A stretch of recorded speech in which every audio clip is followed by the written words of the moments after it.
boa tarde a todos. Então, meu nome é Maria Simone, eu sou médica de família e comunidade. Atualmente estou na direção da Diretoria da Atenção Primária à Saúde, da Secretaria de Estado da Saúde, aqui no nosso estado.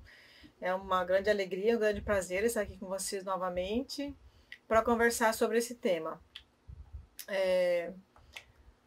Nós estamos então no mês de outubro, né? E dos nossos meses alusivos, o mês de outubro é o que mais envolve profissionais, gestores, população, sociedade civil, né? Em relação a essa questão da saúde da mulher e mais especificamente assim o câncer de mama. A gente sabe que essas ações em relação à saúde da mulher, em relação ao câncer de mama, são ações que a gente desenvolve sempre no nosso dia a dia, de segunda a sexta, né, nas nossas unidades básicas de saúde. Isso é um trabalho semanal, mensal, mas o mês de outubro ele traz isso um pouco, né? E para a gente conversar um pouco mais, chama a atenção, para a gente conversar mais com a população. Então a gente aproveita, né?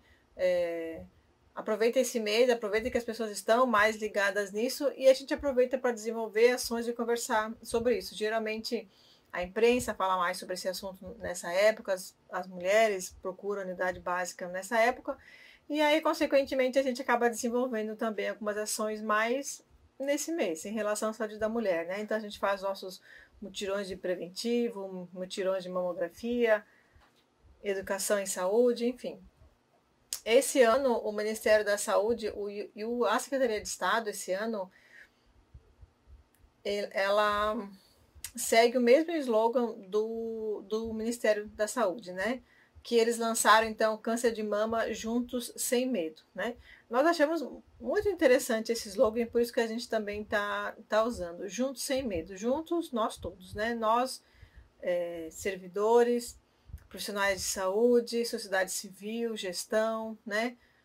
Escola, família, porque é uma questão que a gente precisa mesmo trabalhar em conjunto mesmo, né?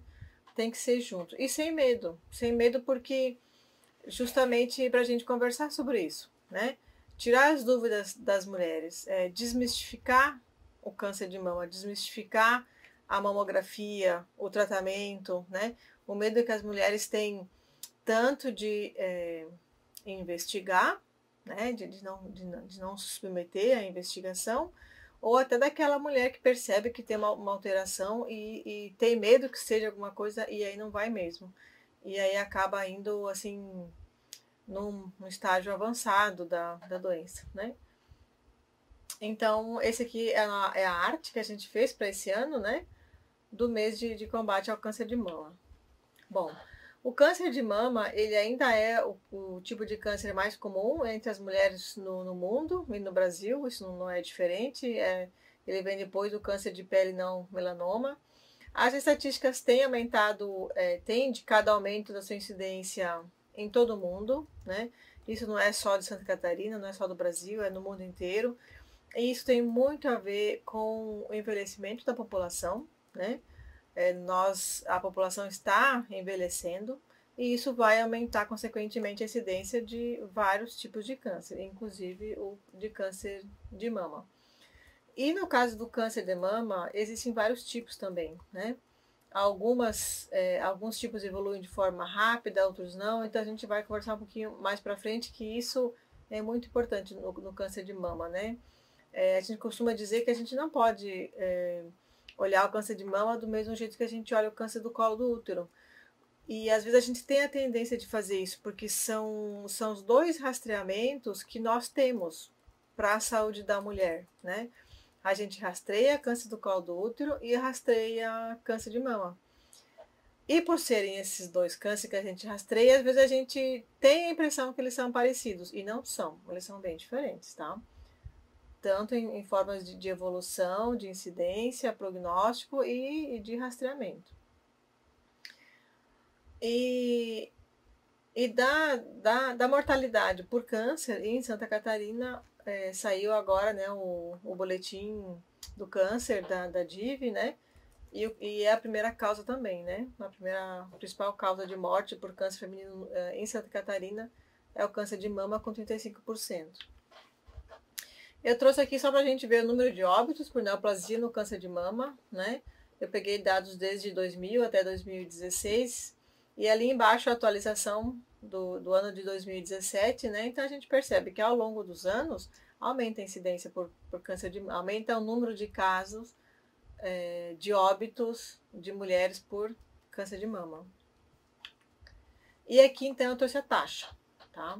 Qual é a taxa de mortalidade em Santa Catarina por neoplasia maligna de mama, né? Então eu peguei dados desde 2003.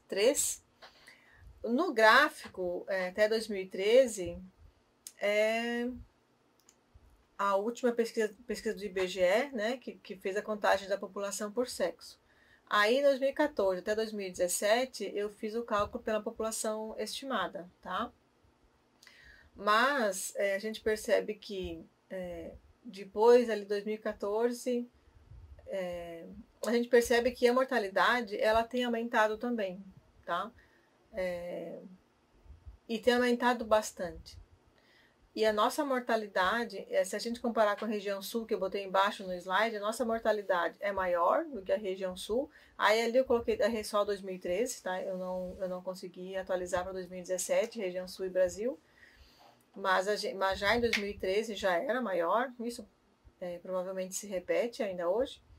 E é maior também do que Brasil, né? Então nós em Santa Catarina temos a maior incidência de câncer e, consequentemente, a maior taxa de mortalidade também de câncer de mama da região sul e do país.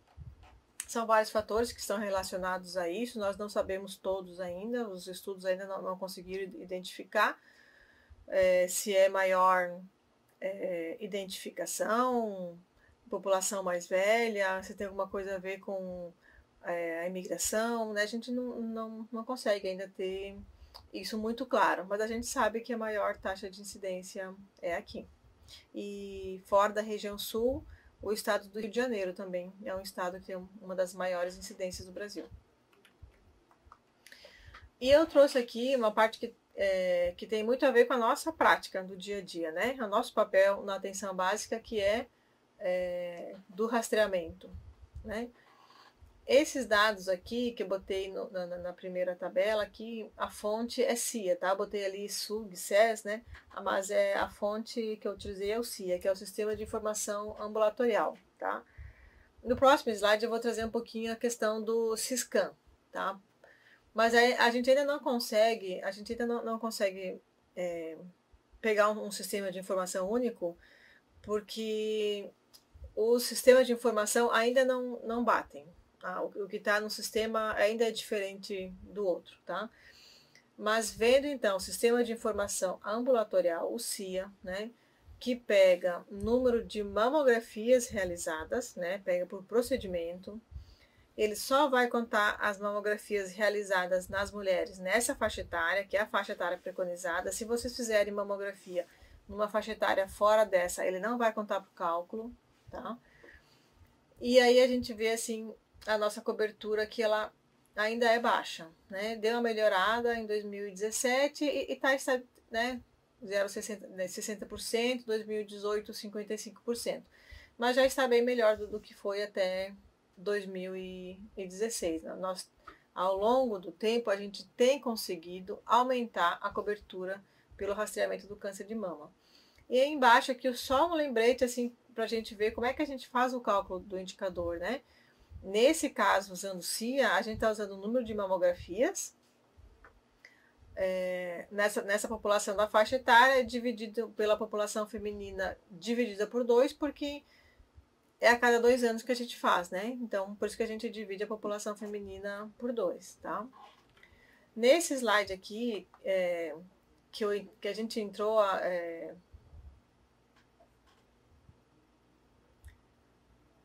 o acesso não foi dia 25/10, né? A gente não chegou lá ainda. O acesso foi dia 25/9. Tá? A gente vai corrigir isso depois.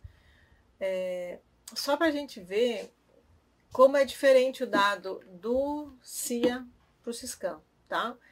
E no Siscam também, ele é um pouco melhor, porque eu não peguei número de procedimentos, tá? Eu peguei número de mulheres que realizaram o exame. Então, ele é mais fidedigno, porque esse aqui... se a mesma mulher fez 2, 3 mamografias, ela conta para o cálculo, né? Nesse aqui não, tá? Esse aqui não estou pegando o número de procedimentos, estou pegando o número de mulheres que realizaram o exame e aí dá um indicador mais baixo, mas assim, por um lado, ele é mais fidedigno, porque ele está pegando mulheres e não o número de exames, mas por outro lado, existe uma questão ainda de alimentação desse sistema, né? A gente alimenta mais o CIA do que o Siscam. E então isso ainda está em análise no Ministério e eles ainda estão melhorando. Você sabe que o Siscam agora foi para o INCA, né? A gente ficou praticamente o primeiro semestre desse ano sem acesso a nenhum dado e agora no segundo semestre que eles começaram a lançar novos relatórios.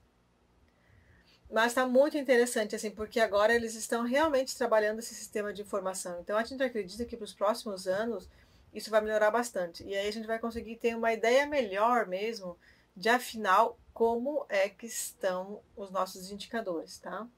Então, no CIA a gente sabe que ele não é muito bom, porque ele é número de procedimento, mas no Siscam assim, a gente fica feliz porque está começando a melhorar. Está começando a gente tirar relatórios e a aparecer os dados, mas eles mesmos falam que ainda vai levar um tempo assim até fazer com que todos os procedimentos que estão no CIA realmente migrem para o Siscam. E o que a gente vê, né, qual é o cenário do Brasil do rastreamento, né? E isso é uma coisa que é uma realidade, né? A gente está melhorando, mas em alguns lugares isso, infelizmente, é uma realidade. A periodicidade, quase a metade dos exames, eles são feitos anuais, quando a gente sabe que eles têm que ser a cada 2 anos, né? Então, a periodicidade é menor, né? É anual ou até menos que um ano, e a metade é fora da população-alvo, né? Então, isso é uma coisa que a gente tem muito a que melhorar ainda, né? Aumentar a periodicidade e aumentar a faixa etária. Porque talvez se a gente consiga fazer isso, talvez a gente consiga ampliar o acesso também das mulheres a esse exame, né? Porque a gente sabe que existem aquelas mulheres que sempre fazem a mamografia todos os anos, e existe uma parcela de mulheres que nunca fazem os exames, ou fazem muito esporadicamente. E aí a gente precisa focar nessas mulheres, né, que nunca fazem.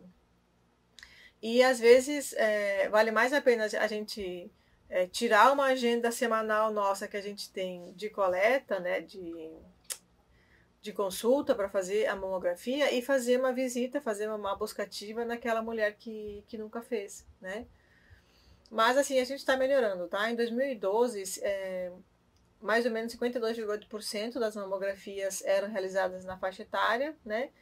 E em 2017 a gente já está vendo que já chegou a 64%. Então a gente tem melhorado, né? A gente tem, tanto nós do Estado, como o Ministério, como os municípios, né? A gente tem trabalhado nisso, a gente tem discutido o protocolo e a gente tem melhorado, né? A gente ainda tem um caminho para andar ainda, mas a gente tá andando e está melhorando. Quais são os fatores de risco, então, para câncer de mama? O câncer de mama, ele é multifatorial, tá? Diferente do câncer de colo, por isso que eu falei no início que a gente tem que tomar o cuidado, porque são 2 cânceres bem diferentes. Ao passo que o câncer de colo tem um fator de risco bem conhecido, que é o HPV, os fatores de risco para o câncer de mama, a gente não conhece todos ainda. A gente conhece muitos, mas todos não, tá? Porque eu tenho certeza que desses que eu vou falar para vocês, vocês devem conhecer mulheres que não têm nenhum desses fatores de risco que eu vou falar e que desenvolveram câncer de mama. Então a gente ainda tem muito a descobrir em relação ao câncer de mama, mas é certo, ele é multifatorial, tá? E um dos principais fatores é a idade. Por isso que eu falei no início ali que a incidência aumenta porque a população está envelhecendo. Porque é um dos principais fatores que aumenta o risco de desenvolver câncer de mama é a idade da mulher.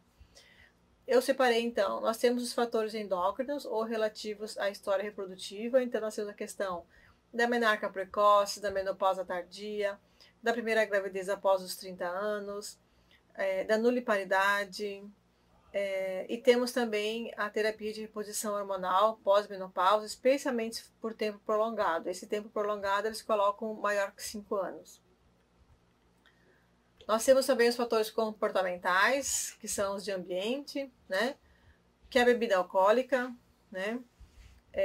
Muito mais do que o tabagismo. O tabagismo, os estudos ainda são meio contraditórios em dizer de fator de risco, o tabagismo, mas a bebida alcoólica já está bem estabelecido e a gente sabe que o comportamento da mulher tem mudado ao longo dos anos, né? A gente tem se exposto mais à bebida alcoólica e outras situações da vida moderna, né? O sobrepeso, obesidade, sedentarismo, né?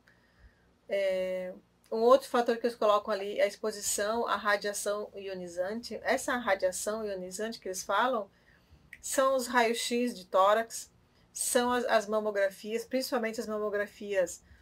Então, por exemplo, existem estudos que já estão mostrando isso, né? Mulheres que fazem mamografia de rastreamento todo ano, especialmente se iniciado precocemente, antes dos 50 anos, parece ter um pequeno risco relacionado a essa exposição radionizante, né? Do tabagismo, que eu já falei. Os fatores genéticos, então, e hereditários,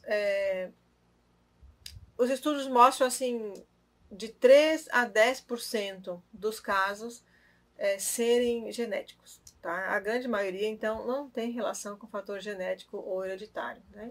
Mas a gente sabe, então, isso já está bem estabelecido, a presença de mutações em determinados genes, né? Aquelas mulheres familiares consanguíneos de primeiro grau, né? Mãe, filhos, né? Sobretudo se esse caso familiar é em idade mais jovem, né? Então isso aumenta o risco também. Pessoas que já tiveram ou familiares com histórico de câncer de ovário também tem uma chance maior de ter câncer de mama, e familiares com câncer de mama em homem. Tá? Então, esses são os fatores genéticos ou hereditários que a gente tem que ficar mais atento, e isso é uma. Porque essa pergunta sempre vem, né? Tá, mas quando que a gente faz com aquela mulher que tem um fator de risco maior para câncer de mama, que não está naquela faixa etária, né? Então, esses são os fatores que a gente tem que olhar, então, na história familiar da mulher, para a gente decidir qual é o segmento que a gente vai ter de rastreamento para ela.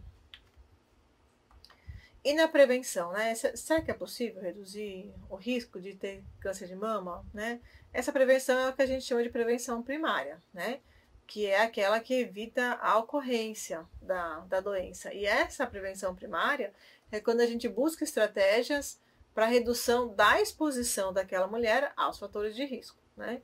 Então, a questão do uso do álcool, do tabaco, do sedentarismo, né? Da gente estimular atividade física regular, da gente estimular a alimentação saudável, da gente estimular que mantenha o peso corporal adequado, né? A gente sabe que isso, que os estudos têm mostrado, reduz até 1/3 dos casos. Reduzir 1/3 dos casos é bastante, tá? É quase 33% de redução trabalhando nesses fatores de risco, né? Então a gente tem que buscar mesmo, trabalhar e informar as pessoas desses fatores de risco, né? E a amamentação também, que é considerada um fator protetor. Quando a gente fala, então, eu falei da prevenção primária, né? E da prevenção secundária. O que é a prevenção secundária? A prevenção secundária é quando a gente faz um diagnóstico precoce, tá? Ela não reduz a incidência, né? Mas ela pode reduzir a mortalidade da doença. Então, o que nós temos na detecção precoce? Nós temos o diagnóstico precoce e o rastreamento. Então, quando a gente está à frente a uma mulher que tem sinais e sintomas suspeitos, então a gente vai seguir uma linha de diagnóstico precoce. Quando a gente está em frente a uma mulher que ela é assintomática, então a gente vai seguir no rastreamento. Então, o diagnóstico precoce é quando a gente tem uma pessoa na nossa frente, a gente faz um exame físico, né, uma história, e ela tem sinais e sintomas suspeitos. Então, a gente vai identificar a doença em estágio inicial por meio de uma avaliação diagnóstica.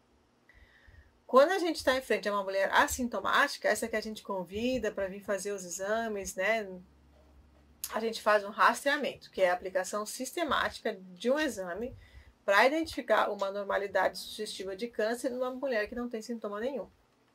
Isso é muito importante a gente ter claro essa diferença, porque isso depois nos auxilia quando a gente vai solicitar a mamografia, né? Quando a gente vai solicitar, a gente tem que saber o que a gente está fazendo. Se é um diagnóstico precoce ou se é um rastreamento. E para o diagnóstico precoce, nós temos 3 pilares muito importantes, tá? A mulher informada, profissionais de saúde capacitados para avaliação dos casos suspeitos e garantia de confirmação diagnóstica oportuna com integralidade da assistência em toda a linha de cuidado. O que significa isso? A mulher informada é essa que a gente trabalha o ano todo e nessas campanhas do Outubro Rosa. Educação em saúde, esses folhetos que o INCA publica, né? Os vídeos que a gente faz, né? É conversar com as pessoas em relação ao problema. Profissionais capacitados para avaliação dos casos suspeitos, então é você estar sempre estudando, sempre se atualizando, olhando os protocolos, para você saber avaliar a paciente que veio conversar contigo de alguma suspeita que ela tem. E a garantia de confirmação diagnóstica oportuna, com integralidade em toda a linha de cuidado, é nós organizarmos isso que está embaixo aqui, a unidade básica de saúde, com a unidade secundária e com a unidade terciária. É a rede de atenção do câncer, né? Isso tem que estar muito bem alinhado. Os profissionais de saúde que estão na unidade básica de saúde, elas que vão fazer o rastreamento e que detectam uma mamografia alterada, eles precisam rapidamente fazer com que essa mulher tenha acesso a uma confirmação diagnóstica, né? E ela vai confirmar esse diagnóstico com uma biópsia, com uma outra mamografia, com ultrassom, né? Com mastologista, então ela tem que ter acesso a essa unidade secundária. E nessa unidade secundária, confirmado o diagnóstico, essa mulher tem que ter acesso rápido à unidade terciária, onde ela vai fazer o tratamento. Essa rede tem que estar muito ligada e funcionante, né? A gente não pode colocar todos os nossos esforços no rastreamento. O que diminui mortalidade por câncer de mama é a rede integrada, né? E a gente garantindo diagnóstico oportuno e tratamento.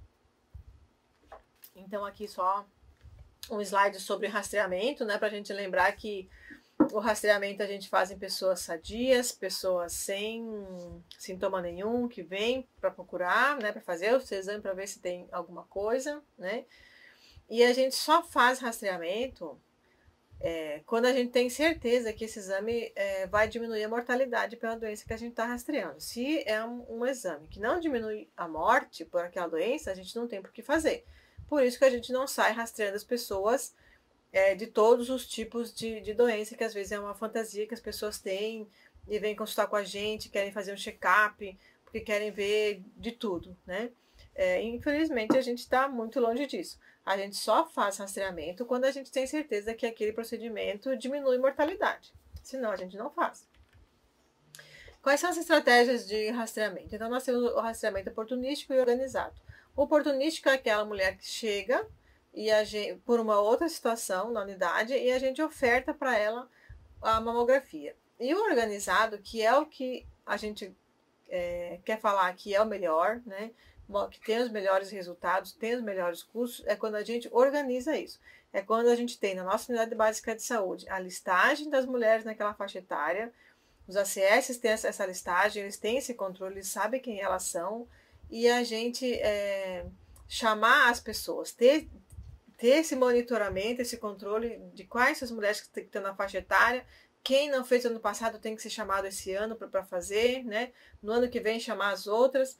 E assim a gente organizar. Porque quando a gente não organiza, gente, acontece isso. A gente faz todos os anos nas mesmas, né? Porque daí a gente deixa para elas organizarem isso, ao invés de nós, né? E atingir alta cobertura é o componente mais importante para nós, né? O nosso quadrado é esse. Nós temos que atingir alta cobertura da população-alvo. Aqui, só rapidamente, as diretrizes, né, do Ministério da Saúde, o protocolo. Esse protocolo é muito bem escrito, gente. Se não me engano, 2000 16, tá? Os protocolos, eles são uma revisão ampla de pesquisas científicas, eles nos orientam para as melhores decisões, né? Nos ajudam no julgamento de risco-benefício, e a gente sempre lembra que elas não são universais, elas nunca vão contemplar 100% das situações, e a gente sim tem que levar em conta a evidência científica, a nossa experiência profissional e os valores do paciente, principalmente naquela decisão de rastreamento fora da faixa alvo, né, dos protocolos. Então, assim, a gente tem que ser sábio para saber misturar, né, essas três coisas: evidência científica, experiência profissional e valor do paciente, e dar o peso adequado para cada um deles. Esse ano o INCA trouxe esse livro, tá? Situação do câncer de mama no Brasil, síntese dos dados dos sistemas de informação. Tá muito bom, tá muito atual, vale a pena vocês entrarem. Eu vou deixar aqui depois o link que vai estar na apresentação, tá? E eles também, só que eu não consegui trazer porque eles também fizeram uma análise, um boletim informativo, onde eles analisaram, então, o CIA e o Siscam, né? A diferença que tem nos estados, que tem nos indicadores, quando a gente olha um sistema de informação e outro, e o diagnóstico que eles fizeram dos estados conseguindo acessar o Siscam, quem alimenta esse sistema, quem não alimenta, e vendo que esse é um desafio, e assim, tá muito interessante. E quando eu vi esse trabalho desse ano, fiquei muito feliz, porque, poxa, agora eu acho que vai. Agora acho que a gente vai realmente conseguir ter um sistema de informação que nos ajude mesmo a ter um diagnóstico das ações que a gente realiza. E esse ele fala da situação do câncer. Então é de 2019, é bem atual, vale muito a pena a gente dar uma olhada. E folder, esse folder já é antigo, né? Só que eles atualizaram esse ano, tá? Ele tinha era tipo assim, câncer de mama, precisamos conversar sobre isso. E agora botaram, vamos falar sobre isso? E tá muito bom também. Esse folheto ele foi feito pelo INCA e por pacientes do ambulatório do INCA, pacientes com câncer de mama. Então vale muito a pena, assim, a gente, se nós puder, nos municípios imprimir e trabalhar isso nas nossas ações de educação e saúde, porque ele está realmente muito bom. Em relação às recomendações para o rastreamento, é a mamografia, esse é o padrão ouro, né, para o diagnóstico, o padrão ouro para rastreamento, tá, para detecção precoce do câncer de mama é a mamografia. Nós temos então rastreamento e diagnóstico, como eu falei antes, né? Só que ele tem limites. Ele é padrão ouro, mas não é perfeito, ele tem limites, né? Ele deve ser realizado com adequado controle de qualidade. E ele é menos sensível em mulheres antes da menopausa, justamente porque elas têm as mamas mais densas. Então, a mamografia de rastreamento é recomendada para mulheres com idade entre 50 e 69 anos a cada 2 anos. Isso é assim no Brasil, é a recomendação da OMS e é assim nos países com rastreamento organizado, tá? Com um grande lembrete aqui, tá? Mulheres com alteração suspeita de mama, ela é feita por qualquer idade, tá? Então o SUS paga, isso às vezes é uma pergunta assim, o SUS paga mamografia fora da faixa etária, desde que ela seja diagnóstica. O que é a mamografia diagnóstica? É quando você vai fazer um exame numa mulher que tem um sinal ou um sintoma. Então, se vocês têm uma paciente que ela tem uma alteração suspeita, você não vai fazer uma mamografia de rastreamento. Você vai fazer uma mamografia diagnóstica. E você vai fazer isso em qualquer faixa etária. No rastreamento, por que isso, né? Afinal, por que essa faixa etária? Porque a gente precisa equilibrar benefícios e riscos, tá? Todas as nossas ações, gente, elas têm riscos e benefícios, tá? Nada é livre de riscos. E o rastreamento da câncer de mama é assim também, né? Então, quais são os benefícios do rastreamento de uma mulher que consegue fazer e ter um diagnóstico precoce? Ela pode ter um tratamento menos agressivo e ela pode ter um maior potencial de cura pela detecção precoce. Mas quais são os riscos? Quais são os malefícios? Os resultados incorretos. Então, tu pode ter um falso positivo, né? E no falso positivo, a gente vai. E esse falso positivo e falso negativo, ele é mais comum nas mulheres abaixo de 50 anos, justamente pela característica mamária das mulheres nessa faixa etária. E no falso positivo, a gente vai provocar ansiedade e vai provocar excesso de exames também. Essa mulher que tem um falso positivo, ela vai ser submetida a mais mamografia, a mais exames, a biópsias, né? E aí isso gera toda uma cascata de mais exames, de mais procedimentos, e no final das contas a gente mais prejudicou a mulher do que ajudou. E pode ocorrer um falso negativo também, tá? Em mulheres com uma mama muito densa, você pode fazer uma mamografia e você não enxerga nada, né? Ou você faz uma mamografia hoje que está normal, daqui a um ano você faz de novo e ela está com câncer já, de repente, num estágio mais avançado. Mas aí é por causa da característica do câncer, né?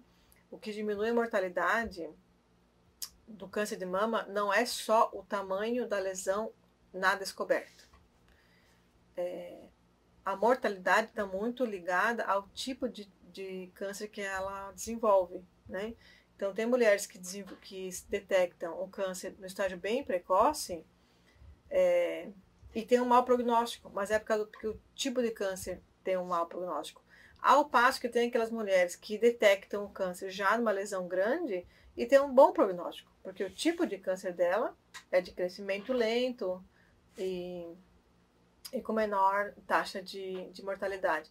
Então, assim, isso é muito importante naquelas mulheres que detectam um problema na sua mama, percebem o nódulo grande e aí elas não vêm fazer mamografia, elas não nos procuram, porque elas já viram que está grande. Então elas acham que porque está grande não tem mais solução. Então elas nem vêm. E aí quando vem, já está bem avançado, a gente tem pouca coisa para oferecer. Então, essas coisas a gente precisa conversar com os pacientes, tá? E aí tem uma questão ali do sobrediagnóstico e do sobretratamento, que é quando a gente faz parte dos riscos malefícios, né? Quando a gente faz mamografia fora da faixa etária, fora do que está preconizado nos protocolos, a gente aumenta a chance de sobrediagnóstico. O que é sobrediagnóstico? É a gente detectar um câncer que não evoluiria clinicamente e não causaria nenhum problema durante toda a vida da pessoa. E, como consequência disso, o sobretratamento. A gente acaba tratando uma coisa que não precisava, né? E aí a gente acaba expondo a pessoa ao risco desse sobretratamento. E eu botei embaixo ali, então, pequenininho ainda, porque são poucos estudos, mas eles já estão aparecendo com boas evidências de que existe um pequeno risco de desenvolvimento de câncer de mama associado à radiação. Então, o que os estudos mostram? Que o equilíbrio entre riscos e benefícios do rastreamento com mamografia, ele é mais favorável nas mulheres de 50 e 69 anos. Então, nessa faixa etária de 50 e 69 anos, ele traz mais benefícios do que riscos e mostrou, então, uma diminuição, uma pequena diminuição da mortalidade nessa faixa etária rastreada, tá? E em mulheres fora da faixa etária de 56 e 69 anos, as mamografias de rotina provavelmente não trarão benefício e os riscos serão ainda maiores. Por isso que é daquilo que eu falei no início. No câncer de mama, a gente não pode focar as nossas ações todas no rastreamento. A gente precisa organizar a nossa rede. Rastreamento, diagnóstico precoce e tratamento oportuno. Então aqui eu já falei, né, dos riscos, né? Da mulher com menos de 50 anos, ele é limitado para identificar as alterações, né? E com 70 anos ou mais, é maior o risco de revelar um tipo de câncer que não causaria prejuízo à mulher.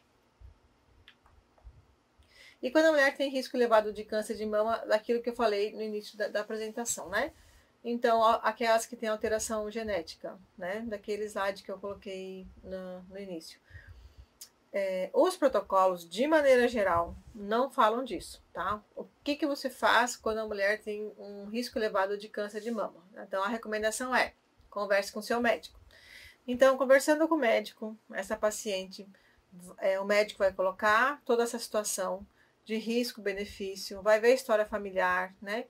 E vai decidir em conjunto com a paciente, né? Numa decisão compartilhada, de que forma eles vão fazer o segmento, né? A Sociedade Brasileira de Mastologia, ela recomenda 10 anos antes do câncer detectado no parente. Então, de repente, a irmã detectou com 45, eles recomendariam que aquela mulher começasse a partir dos 35 anos, né? Com mamografias anuais. Mas aí, assim, ó, a gente tem que conversar com as pacientes, colocar as informações e decidir em conjunto, tá? Esse folder que eu falei para vocês, que o INCA, esse folder aqui, ele, no final dele, ele traz uma discussão, né? De como é que você pode conversar com a sua paciente e decidir junto o que fazer. Tá bem interessante mesmo. O autoexame de mamas a gente, assim, não recomenda, assim, a gente não recomenda o autoexame de mamas como rastreamento, tá? Autoexame de mamas como rastreamento a gente não recomenda, isso não se mostrou benéfico, pelo contrário, né? Trouxe mais dúvidas, falta de segurança, mais excesso de exames, né? Então a gente não orienta assim nem para rastreamento, nem para reconhecer a lesão de maligna ou benigna. A gente recomenda o autoexame para as mulheres se tocarem, tá? Para conhecer seu próprio corpo e numa alteração vir conversar. Esse folderzinho que eu coloquei aqui, eu não me lembro bem do que eu tirei, foi da internet. Mas só para chamar atenção, assim, que às vezes a gente recebe isso, né? E aí eles colocam, assim, mulheres bem jovens, assim, né? As mulheres, elas não se enxergam nesses folhetos, tá? Não é para elas, né? Essa menina tem 20 anos fazendo, né? Então, assim, do autoexame como rastreamento a gente não recomenda, tá? A gente tem que recomendar a todas as mulheres a se tocar para se conhecer. E numa alteração, vir conversar com a gente. Aqui são as alterações suspeitas, então os caroços da mama, caroço na axila, no pescoço, uma área com vermelhidão, com retração na mama, né? Saída espontânea de líquido de mamilo, principalmente se for sanguinolento e unilateral, né? E mudança de formação do formato ou da posição do mamilo. São alguns sintomas que vale a pena a gente, às vezes, ter esses folhetos e mostrar para as mulheres que essas são as alterações que elas podem se encontrar. Aqui eu trouxe, então, os sinais e sintomas considerados como de referência urgente para serviço de diagnóstico. Qualquer nódulo mamário em mulher com mais de 50 anos, nódulo mamário em mulheres com mais de 30, que persistem por mais de um ciclo menstrual, nódulo mamário de consistência endurecida ou fixo e que vem aumentando de tamanho em mulheres adultas de qualquer idade, descarga papilar sanguinolenta unilateral, lesão eczematosa de pele que não responde a tratamentos tópicos, homens com mais de 50 anos com tumoração palpável unilateral, presença de linfadenopatia axilar, aumento progressivo do tamanho da mama com a presença de sinais de edema, como pele em aspecto de casca de laranja, retração da pele da mama e mudança do formato do mamilo, tá? Então, frente a uma pessoa, uma mulher com esses sintomas, a gente precisa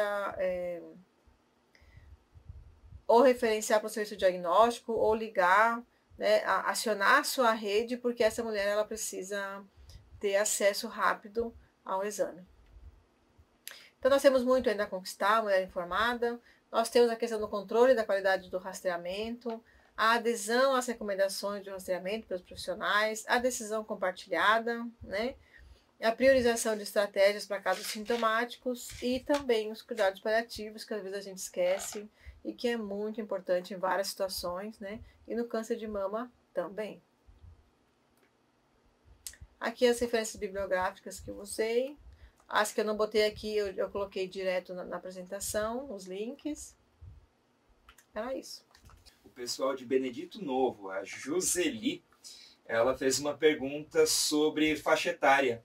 Se chega uma pessoa que não é dessa faixa etária que se orienta, né, depois dos 40 anos, se essa pessoa pede para fazer a mamografia, o que fazer como é que funciona? Acho que você já comentou um pouco disso, mas vamos frisar, não custa Isso, nada. que é a questão assim que mais a gente tem dúvida mesmo, né?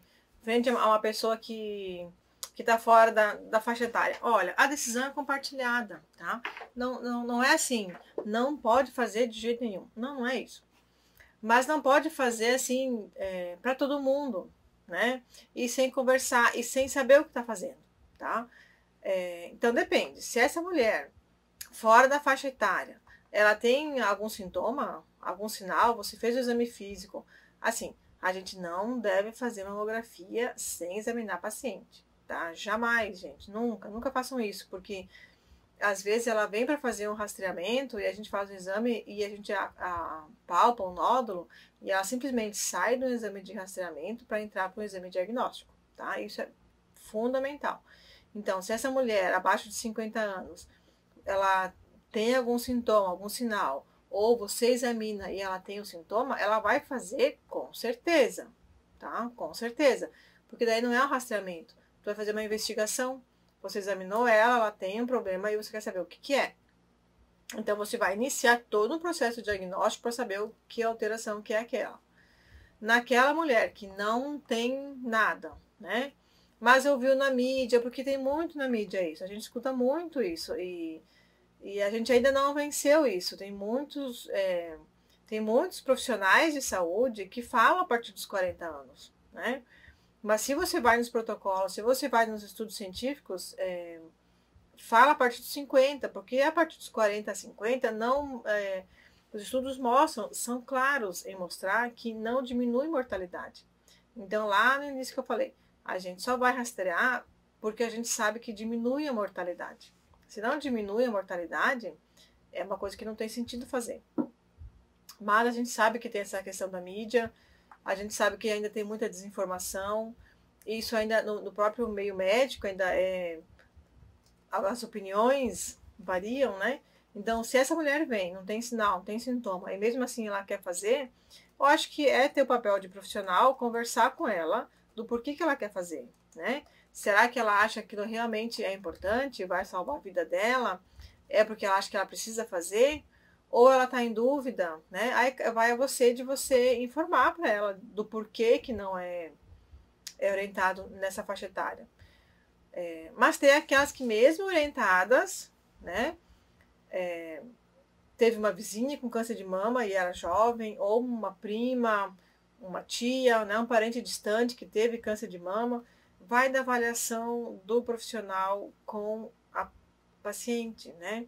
Às vezes a gente abre mão sim de fazer o exame, porque às vezes ela está tão nervosa, está tão preocupada que a gente tem que fazer mesmo, né? Porque às vezes se você diz não, ela vai para um outro profissional e vai fazer com outro. Só que você é o médico assistente dela, você é a enfermeira assistente dela. Então é melhor ela fazer isso com você, que conhece ela, que ela confia em você, para você depois dar o segmento com o resultado, do que ela chegar no outro profissional que ela nunca viu na vida e só ir lá fazer um exame. Então, que seja com você, né? Mas a orientação é assim, ó, decisão compartilhada, decisão informada. Tá? Aqui abaixo temos Benedito Novo de novo, a Juseli. Relacionado ao uso de hormônios durante a menopausa, até qual idade é considerado grupo de risco? Acho que ela faz uma pergunta aqui sobre... O que a gente sabe da reposição hormonal, assim, ela não é relacionada à faixa etária, tá? Ela pode ser usada por 5 anos. O que os estudos mostram é que mais de 5 anos utilizando terapia de reposição hormonal, há um aumento do risco para câncer de mama. Então, não é pela faixa etária, porque aí depende da faixa etária que a mulher entrou na menopausa, tá? Então, é pelo tempo do uso da terapia de reposição hormonal. Ireonópolis. É possível fazer o autoexame em homens como nas mulheres? Olha, é a mesma orientação. Os homens eles têm que se tocar também, né? Eles se tocam para se conhecer, tá? Mas não é um autoexame de rastreamento, é só essa que a gente tem que cuidar. Ele tem que se tocar sim, ele tem que conhecer, ele tem que se conhecer e numa alteração buscar ajuda médica. Muito comum em homens, às vezes, por medicação, tá? Às vezes tem a ginecomastia, né? Que nem é nódulo. é aumento da glândula mamária mesmo, por uma questão de algumas medicações que podem provocar isso, bebida de álcool pode ter isso, né? Mas assim, 1% dos óbitos de câncer de mama são de homens, né? Então existe câncer de mama em homens. Então a gente também precisa conversar. Sem aquela coisa de colocar medo, né? Não é assim que a gente faz, mas informar as pessoas que isso pode acontecer sim, e para eles procurarem, né? Não existe rastreamento em homens, tá, gente? É mesmo o toque, é se conhecer e procurar ajuda, assim, é diagnóstico precoce que a gente faz, tá? Canoinhas pergunta como fica a questão do silicone. Ele se relaciona de alguma forma com a possibilidade do câncer de mama? Difícil, viu? Pergunta difícil. Olha, poucos estudos, tá? Poucos estudos. O que a gente sabe, assim, é que dificulta um pouco a mamografia. O rastreamento, ele é igual, tá? Ele não muda faixa etária, não muda nada. Mas a gente sabe que a prótese, ela pode ser um confundidor no exame, né? E, assim, a gente sabe que alguns profissionais, algumas mulheres, acabam rastreando o câncer de mama, essas que possuem prótese, com ressonância. Elas não rastreiam com... Já que atrapalha a mamografia, então elas usam ressonância. Isso é uma preocupação, tá, gente? Porque a carga radioativa de uma ressonância é um pouquinho maior que uma mamografia, né? Então ela se expõe a uma radiação maior, né? Então é uma preocupação mulheres que rastreiam câncer de mama com ressonância magnética, tá? Não, eu quero agradecer a oportunidade de estar aqui mais uma vez, de poder conversar com vocês. Espero realmente ter ajudado, né, em algumas coisas. Vai ficar disponível essa apresentação, por favor, utilizem. Entrem no site do INCA e vejam esse material que eles colocaram esse ano. Está realmente muito bom. E só lembrando, assim, o câncer de mama a gente faz sempre, mas o Outubro Rosa, inevitavelmente, a gente acaba trabalhando um pouco mais, chamando mais atenção. A sociedade civil fica esperando mesmo Outubro Rosa, de todos os meses coloridos, acho que é o que mais pegou, assim, tanto em profissionais como na população, né? Então a gente utiliza a nosso favor, né? A gente às vezes brinca, né? Não é só em outubro que a gente faz isso, o ano todo. É verdade, o ano todo, mas a gente usa a nosso favor e acaba desenvolvendo mais ações. E do câncer de mama, assim, duas coisas que eu acho fundamental. Ele não é câncer de colo do útero, tá? O comportamento do câncer de mama é diferente do câncer do colo do útero. Por isso os protocolos são diferentes. Então a gente precisa ler os protocolos, conhecê-los, saber essas especificidades para a gente não errar, tá? E a segunda coisa o que diminui mortalidade por câncer de mama é a rede de atenção ao câncer de mama estar construída, falando com serviços falando entre si, tá? Isso diminui mortalidade muito mais do que a gente não deve focar todos os nossos esforços no rastreamento, tá? Porque se a gente foca no rastreamento, a gente identifica aquelas mulheres com alguma lesão suspeita. Essas mulheres já precisam ser priorizadas. A gente precisa fazer com que essas mulheres tenham acesso à confirmação diagnóstica e tenham acesso ao serviço terciário o mais rápido possível. Então, nossos esforços, eles precisam estar mesmo na construção da rede, ok? Acho que é esse o recado que eu queria deixar.